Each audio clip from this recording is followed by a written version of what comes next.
Note: the following video depicts a specific configuration of the notebook.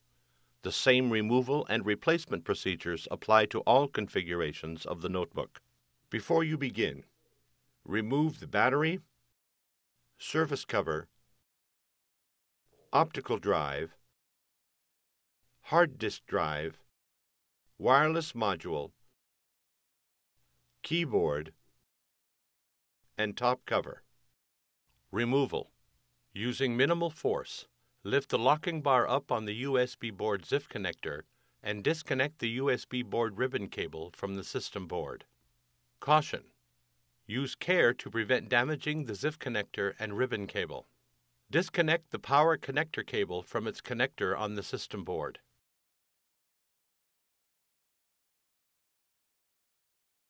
Disconnect the display panel cable from its connector on the system board and remove it from its routing channel on the base enclosure. Disconnect the optical drive connector cable from its connector on the system board.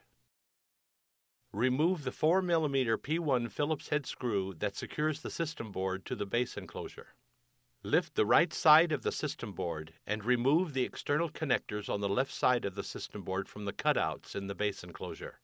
Remove the system board. Replacement. Note: before installing a new system board, remove the following from the old system board and install on the new system board: fan heatsink assembly, processor, memory modules, RTC battery, secondary heatsink. Important: after installing a new system board, be sure to update the BIOS to the latest revision or to the version requested by the customer. In some cases, the replacement system board may have an older BIOS revision that may not support all of the features on the customer system.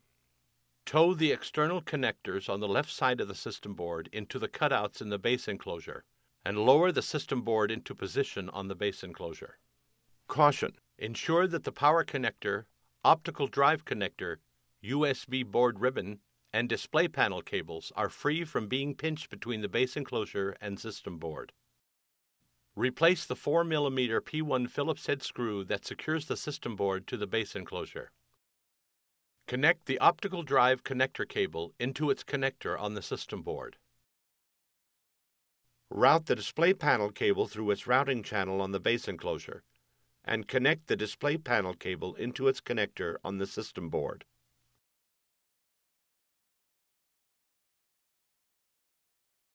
Connect the power connector cable into its connector on the system board and route it through its routing channel.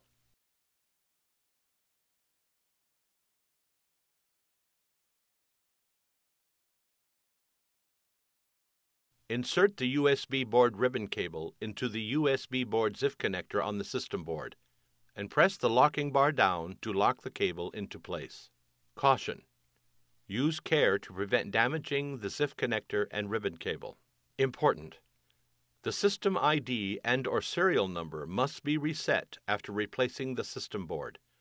HP has tools and utilities that can be used to change these settings. Contact your service management team for the latest tools and utilities. Please refer to the following course for more information. Grow at HP course ID 00116077. HP Mobile DMI FIT web-based training.